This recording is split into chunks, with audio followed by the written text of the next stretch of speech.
สบายดีวันที่1มิถุนายนวันเด็กน้อยสากลหรือว่าวันปลูกต้นไม้ปลูกต้นไม้ในวันนี้เพื่อความสุขีอากาศสดชื่นในวันหน้าห้องนายกรัฐมนตรีร่วมพิธีลงนามสนธิสัญญาว่าด้วยการสร้างตั้งองค์การไกลเกลี่ยขอขัดแย้งสากล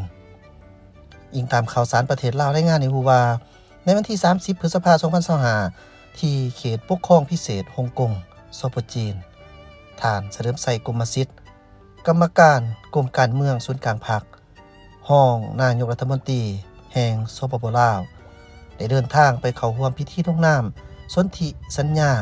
ว่าด้วยการสร้างตั้งองค์การไกลเกลี่ยขอขัดแย้งสากลหรือ Convention on the Establishment of the International Organization for Mediation หรือ IOMED ตามการเชื้อเชิญของทานหวางอี้กรรมการกรมการเมืองศูนย์กลางพรรคคอมมิวนิสต์จีนรัฐมนตรีกระทรวงการต่างประเทศแห่งสปปจีนได้ตั้งหน้าให้รัฐบาลแห่งสปปลาวลงนามในสนธิสัญญาดังกล่าวร่วมกับ32ประเทศที่ให้การสนับสนุนและเข้าร่วมในกระบวนการเจรจาห่างสนธิสัญญาดังกล่าวนอกนี้ยังมีหลายกว่า80ประเทศและ20องค์การจัดตั้งของภาคพื้นและสากลได้เข้าร่วมสังเกตการณ์พิธีลงนามสนธิสัญญาดังกล่าวภายหลังพิธีลงนามประเทศเจ้าภาพจะสืบต่อเปิดรับการลงนามของประเทศและองค์การจัดตั้งสากลที่มีความสนใจเข้าร่วมและสุกโยให้บรรดาประเทศที่ร่วมลงนามแล้วพิจารณาให้สัตยาบันโดยไว้เพื่อให้สามารถนำไปจัดตั้งปฏิบัติได้ตามจุดประสงค์ของสนธิสัญญาดังกล่าวการสร้างตั้งองค์การ IOMED เป็นข้อริเริ่มของสปปจีน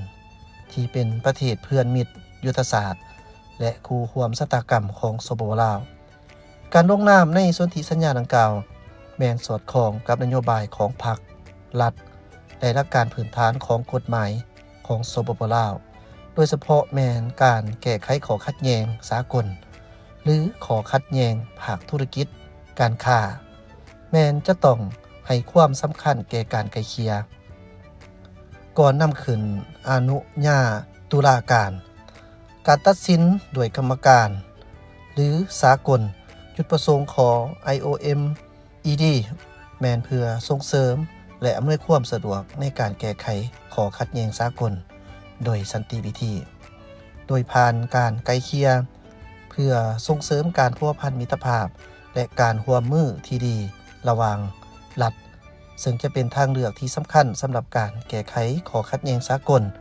โดยเฉพาะแม้นข้อขัดแย้งทางด้านธุรกิจการค้าระหว่างรัฐด้วยกันหรือระหว่างบุคคลนิติบุคคลของประเทศหนึ่งกับรัฐบาลต่างประเทศหรือระหว่างบุคคลนิติบุคคลของ2ประเทศภายหลังลงนามแล้วภาคส่วนที่เกี่ยวข้องจะได้สืบต่อสมทบกับกันปรึกษาหารือและดำเนินการตามขั้นตอนที่กำหนดไว้ในกฎหมายว่าด้วยสนธิสัญญาและสัญญาสากลปี 2017 เพื่อเสนอการให้สัตยาบันโดยสภาแห่งชาติและการกะเกียมความพร้อมทั้งด้านนิติกรรมบุคลากรอื่นๆในการจัดตั้งปฏิบัติภายหลังการให้สัตยาบันในอนาคตในโอกาสเข้าร่วมพิธีลงนามสนธิสัญญาดังกล่าวฐานรองนายกรัฐมนตรีแห่งสปปลาวก็ได้พบปะ2ฝ่ายกับฐานหวังอี้กรรมการกรมการเมืองศูนย์กลางพรรคคอมมิวนิสต์จีนรัฐมนตรีกระทรวงการต่างประเทศแห่งสปปจีนซึ่งฝ่ายจีนได้ตีราคาสูงและขอบใจมายังรัฐบาลแห่งสปปลาวที่ได้ให้การสนับสนุนและเป็นหนึ่งใน32ประเทศที่ได้เข้าร่วมพิธีลงนามสนธิสัญญาว่าด้วยการสร้างตั้งองค์การไกลเกลี่ยข้อขัดแย้งสากลซึ่งได้แสดงถึงจุดยืนอันสำคัญของสปปลาวในการสุกโย่สนับสนุนการไกลเกลี่ยให้กลายเป็นการแก้ไขข้อขัดแย้งทั้งด้านธุรกิจการค้ารวมถึงการแก้ไขข้อขัดแย้งระหว่างรัฐอย่างสันติ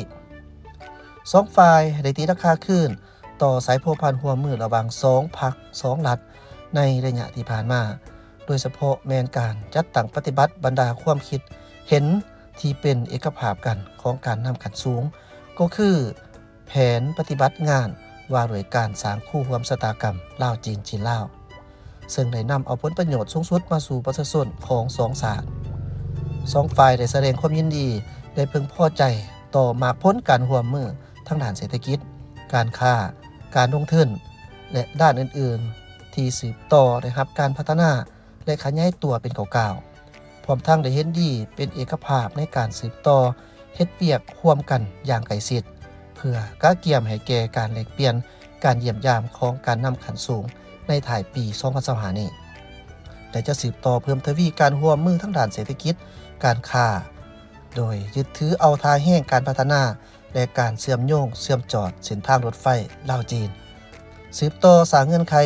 อำนวยความสะดวกในการไปมาหาสู่การแลกเปลี่ยนสินค้าผ่านเส้นทางรถไฟลาวจีนฮัดแนนร่วมมือในเวียกงานป้องกันความสงบและต้านสกัดกั้นอาชญากรรมข้ามชาติและสองฝ่ายยินดีจะสืบต่อเพิ่มทวีการปรึกษาหารือทั้งในเวทีภาคพื้นและสากลในวันเดียวกันท่านรองนายกรัฐมนตรีแห่งสปป.ลาว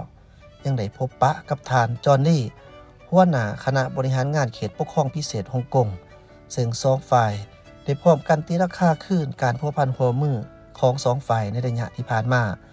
โดยเฉพาะแมนการจัดตั้งปฏิบัติบรรดาทิศทางและเอกสารที่ลงนามร่วมกันในเดือนกรกฎาคม2024ที่ผ่านมาพร้อมเดียวกันนั้นสองฝ่ายยังได้ปรึกษาหารือและเป็นเอกภาพกันในการสืบต่อสุกโยการร่วมมือทั้งด้านเศรษฐกิจการค้าการลงทุนการท่องเที่ยวและทั้งด้านอื่นๆโดยเฉพาะแมนการนำใส่บรรดาเงื่อนไขและท่าแห่งของสองฝ่ายที่มีเช่นสัญญาว่าด้วยการร่วมมือทั้งด้านเศรษฐกิจแบบใกล้ชิดระหว่างสปป.จีนกับฮ่องกงเพื่อส่งออกสินค้าต่างจากสปป.ลาวไปยังฮ่องกงและสามารถส่งต่อไปยังสปป.จีนแน่ใส่เพิ่มมูลค่าทั้งด้านการค้าระหว่างสปป.ลาวและฮ่องกงให้หลายขึ้นในต่อหน้านอกจากนั้นสองฝ่ายเห็นดีที่จะสุกโยให้มีการพบปะระหว่างหัวหน่วยธุรกิจของสองฝ่ายในอนาคตก่อนการเดินทางกลับคืนประเทศท่านรองนายกรัฐมนตรีแห่งสปป.ลาวได้ไปเยี่ยมยามสถานีรถไฟเก่าห